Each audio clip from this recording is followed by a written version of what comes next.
क्या आप इस विचार से सहमत हैं कि विधि लोक चेतना पर आधारित होनी चाहिए? प्रश्न, क्या आप इस विचार से सहमत हैं कि विधि लोक चेतना पर आधारित होनी चाहिए? Do you agree with the view that law should be based on public consciousness? Hindi, Vidhi, law समाज को नियंत्रित करने का प्रमुख साधन है। यदि विधि समाज की लोक चेतना, पब्लिक कॉन्शियसनेस, वोल्क्सगाइस्ट पर आधारित हो तो वह अधिक स्थायी और स्वीकार्य होती है। English, law is an instrument of social control.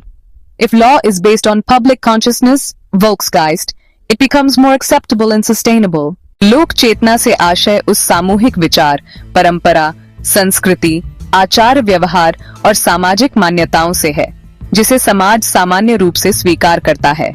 Public consciousness means collective beliefs, traditions, culture, moral values and practices which are generally accepted by society. German विधिवेत्ता सेविनी ने कहा कि विधि शून्य में उत्पन्न नहीं होती, यह समाज की अंतःचेतना वोल्क्सगाइस्ट से विकसित होती है। German jurist Savigny stated that law is not made arbitrarily. It develops out of the spirit of the people, Volksgeist.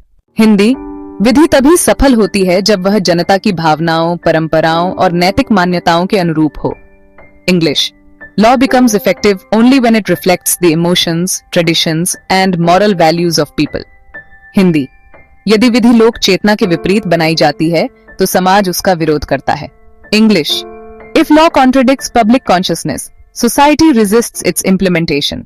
सामाजिक स्वीकार्यता, social acceptability, लोक चेतना से बनी विधि को समाज आसानी से मान लेता है। Laws rooted in public consciousness are easily accepted. स्थायित्व, stability, ऐसी विधि लंबे समय तक टिकती है क्योंकि यह जनता की परंपराओं से जुड़ी होती है। Such laws sustain longer as they are linked to traditions. नैतिक बल, moral force, लोक चेतना से उत्पन्न विधि में नैतिक शक्ति होती है। Laws derived from public consciousness carry moral authority. सांस्कृतिक पहचान, cultural identity, यह विधि समाज की संस्कृति और पहचान को संरक्षित करती है। It preserves the culture and identity of society. परिवर्तन की आवश्यकता, नीड फॉर चेंज। हिंदी, केवल लोक चेतना पर आधारित विधि प्रगति को रोक सकती है। English, law based only on public consciousness में हिंडर प्रोग्रेस। सुधार का अवरोध, ऑब्स्टिकल टू रिफॉर्म्स। हिंदी, कई बार लोक चेतना रूढ़िवादी होती है, जैसे सती प्रथा। English, sometimes public consciousness is conservative, e.g. Sati system. विविध समाज, डाइवर्स सोसाइटी। हिंदी, बहुसांस्कृतिक समाज में एक समान लोक चेतना पाना